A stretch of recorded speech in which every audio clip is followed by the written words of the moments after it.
Assalamualaikum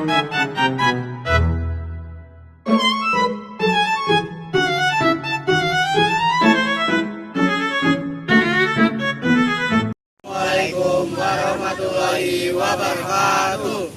Perkenalkan, nama saya Maulana Fadila. Perkenalkan, nama saya Yasmin Ramadhani Asyifa. Perkenalkan, nama saya Akil Aisyah Pramudita. Perkenalkan, nama saya Asif Arbalas Mana. Perkenalkan, nama saya Ridwan Fatur Rahman. Perkenalkan, nama saya Raulia Widyan Putra. Kami dari kelompok 1 akan mempresentasikan tentang pengolahan sampah kaleng dengan prinsip 4R.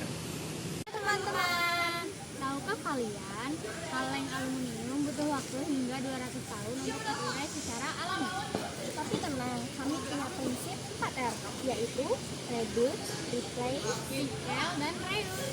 Kaleng adalah sampah dari limbah anorganik yang berasal dari logam, seperti baja atau aluminium, yang tidak secara alami mudah terurai dan dapat mencemari lingkungan, sehingga penting untuk diolah kembali menjadi produk baru dan atau barang kerajinan yang bernilai ekonomi tinggi.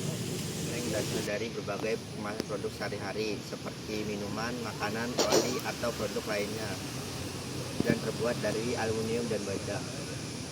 Aluminium membutuhkan waktu sekitar 80 hingga 200 tahun untuk terurai di alam. Sedangkan kaleng baja bisa lebih lama tergantung kondisi lingkungannya. Lalu selanjutnya ada manfaat positif dan negatif kaleng. Pertama yaitu saya akan menjelaskan tentang manfaat positif kaleng. Manfaat positif kaleng ini ada banyak, seperti contohnya pertama dapat didaur ulang tak terbatas. Sampah kaleng ini jika sudah tidak dipakai itu dapat didaur ulang dengan tak terbatas. Seperti contohnya kita bisa membuat sampah kaleng ini menjadi suatu kerajinan seperti kompor ataupun perhiasan-perhiasan yang bisa menghiaskan ruangan-ruangan di rumah.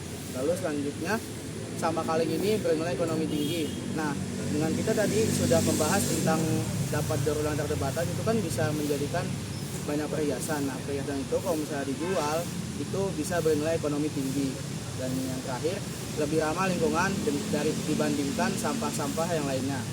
Lalu selanjutnya yaitu dampak negatif penggunaan kaleng. Nah, selain memberikan dampak positif, kaleng juga memberikan dampak negatif. Seperti yang pertama, pencemaran tanah dan lingkungan. Lalu yang kedua, resiko kesehatan. Nah, resiko kesehatan di situ seperti contohnya, jika kita membuang sampah kaleng sembarangan, kita kan tidak tahu jika siapa tahu orang lain tiba-tiba menginjak sampah kaleng tersebut, lalu mereka terluka, itu sama saja kita memberikan resiko kesehatan yang tidak baik pada orang lain. Dan yang terakhir, kaleng ini mempunyai proses penguraian yang lama. Nah, adalah reduce, artinya mengurangi sampah kaleng sejak awal. Misalnya membawa botol minuman sendiri dari sumbernya. Reuse, dengan sedikit kreativitas, kaleng bekas bisa dirubah menjadi barang yang berguna, seperti wadah alat tulis atau pot tanaman. Kalengnya tetap ada tapi fungsinya baru. Ada recycle. Jika kaleng sudah tidak bisa digunakan kembali, pastikan masuk ke jalur daur ulang.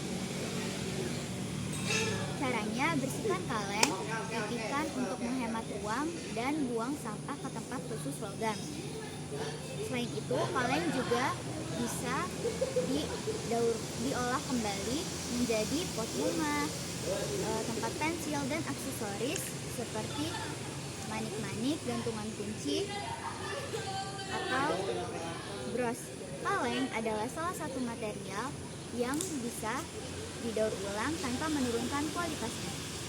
Dari replace itu memiliki arti mengganti. Nah, mengganti di sini itu adalah kita bisa mengganti penggunaan sampah kaleng kita dengan lebih menggunakan barang yang lebih ramah lingkungan. Seperti contoh, kita membawa tumbler ke sekolah untuk minum. Teman-teman, dari penjelasan tadi kita tahu bahwa sampah kaleng yang kelihatannya sepele ternyata punya dampak besar loh bagi lingkungan jika tidak dikelola.